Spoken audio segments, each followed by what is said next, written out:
One of the things that used to interest me a lot when I was younger were people who would often preach about premarital sex. They would tell you not to have sex before marriage. And a lot of times these people are up in their 40s, 50s, 60s, and they're telling you this.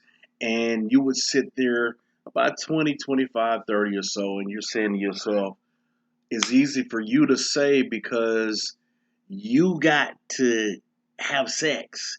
You got to experience sex. You got to fulfill your oaths, if you will. How many of you are going through that right now?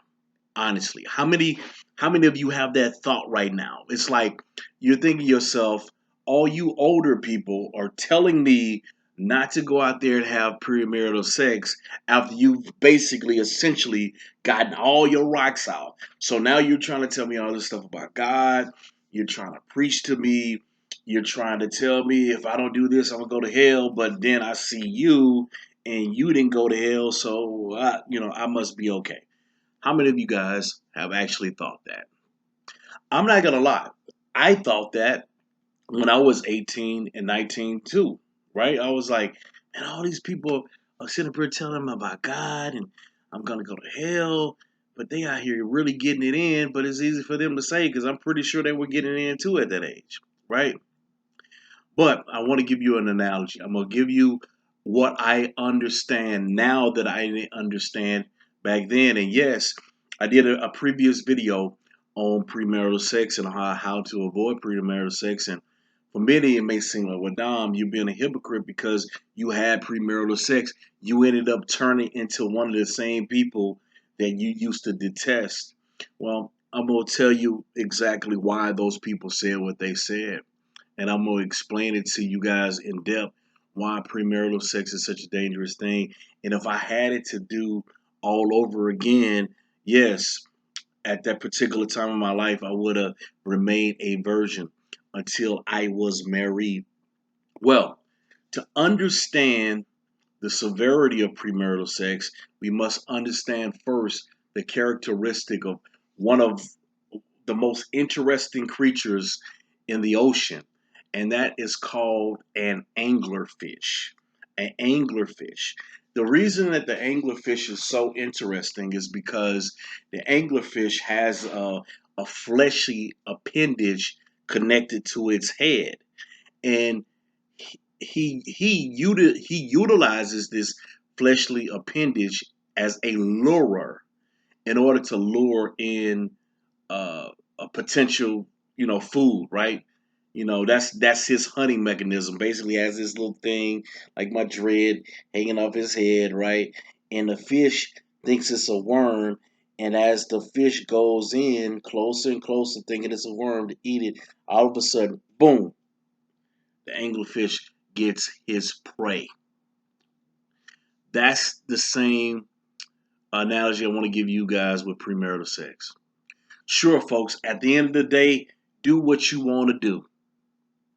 And I'm not advocating premarital sex. I advocate living holy and living for God. However, you know what the word of God says as it relates to premarital sex.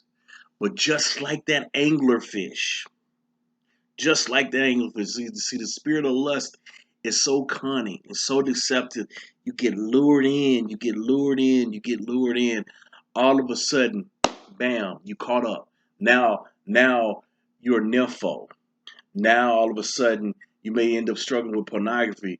Now all of a sudden you connected yourself with a harlot, and because you connected yourself with a harlotress and a whoremongering person, you're having thoughts and you don't understand where those thoughts are coming from. You're having suicidal ideations because you connected spiritually with someone with a spirit of suicide. You could have potentially gotten an STD.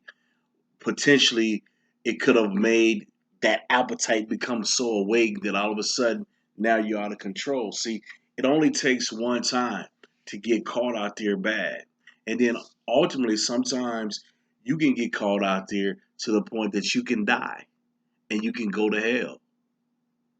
See, folks, many of you didn't get caught up. You've had sex before marriage, but I know for for every person that didn't get caught up, I can name a person who did caught up. I can name a person who did get shot and killed.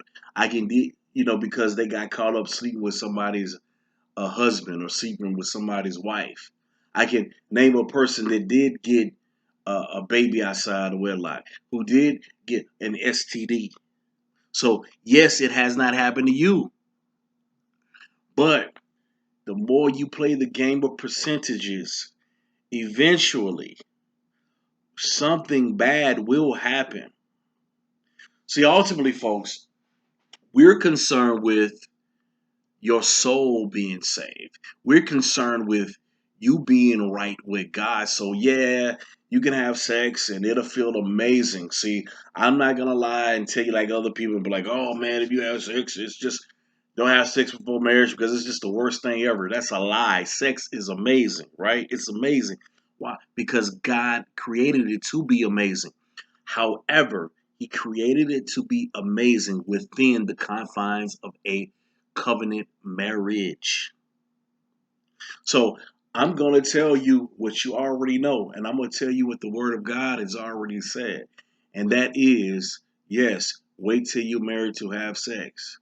And understand, just like that anglerfish, the more that you get lured in with the spirit of lust, and you don't even see it coming, the more anglerfish represents the devil, right? The devil will lure you in with something that just looks so good, so appealing, so enticing. Next thing you know, bam, you caught up.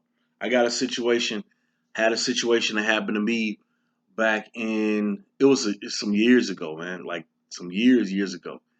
And the girl was a certifiable nut, certifiable, right? 100. But I'm gonna keep it 100 with you guys. She had some big breasts. She was fine, and I was like, man, I gotta hit spirit of lust, that lure, the anglerfish that I'm talking about right now, right?